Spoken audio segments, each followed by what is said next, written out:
जम्मू कश्मीर में border police post का क़याम किया जा रहा है। वजारत दाखिला की मंजूरी के बाद इस अमल को शुरू कर दिया जाएगा। बॉर्डर पुलिस पोस्ट के एहलकार सरहदी इलाकों में तैनात किए जाएंगे। नार्को स्मगलिंग और नार्को टेरर से निपटने के लिए बॉर्डर पुलिस का क़याम अमल में लाया जा रहा है।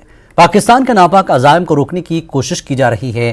पाकिस्तान सरहद पार से मनशियात को स्मगल करके जम्मू कश्मीर में इसका इस्तेमाल करता है। मनशियात के पैसे को दहशतगर्दी के लिए इस्तेमाल में लाया जाता है।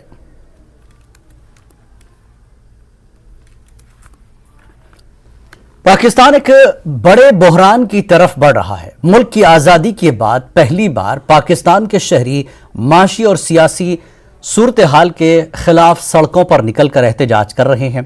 पाकिस्तान डिफॉल्ट के दहाने पर है। श्रीलंका और वेनेजुएला पाकिस्तान तबाही के दहाने पर है। पाकिस्तान में महंगाई 48 साल की बुलंद तरीन सतह पर है। पिछले साल के तबाहकुन सैलाब से अरबों रुपए का नुकसान होने के बाद माशी सूरत हाल मजीद अबतर हो गई है। पेट्रोल की कीमतें आसमान को छू रही हैं। पाकिस्तान में पिछले 15 दिनों में पेट्रोल 57 रुपए फी लीटर महंगा हो गया है। डीजल भी पीछे नहीं है और इसकी कीमत भी 52 रुपए फी लीटर से ज्यादा का इजाफा हुआ है।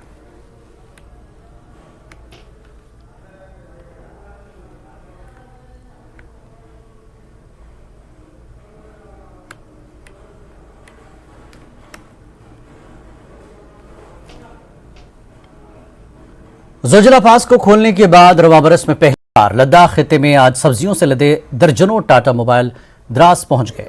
लद्दाख के लोग ताज़ा सब्जियों का बेसब्री के इंतजार में हैं। इस हवाले से ब्लॉक डेवलपमेंट चेयरमैन नूर मोहम्मद ने जानकारी फराहम की।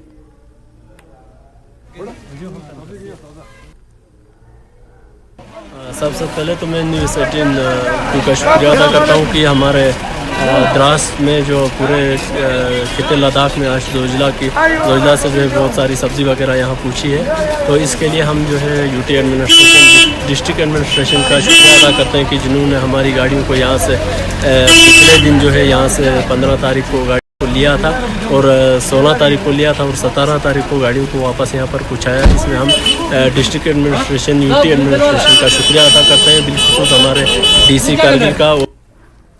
बडगाम में 30 साला खातून के सनसनीखेज कत्ल में मुलविस मुजरिम को सजा देने के मुतालबे को लेकर अनंतनाग में खवातीन के ग्रुप ने एहतजाजी मुजाहरा किया।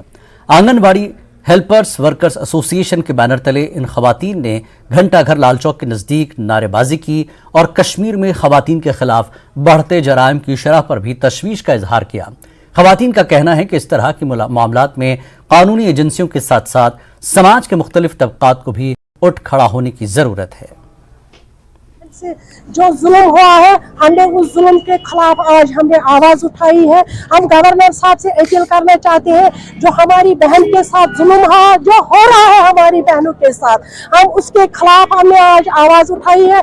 घंटर के अनंतनाग के लाल चौक में अगर उस कातिल को सजा नहीं मिला है तो मुझे लग रहा है कि आने वाले टाइम में हम घर घर जो हम आवाज उठाएंगे और सड़कों पे निकलेंगे और खुद को हम जला डालेंगे।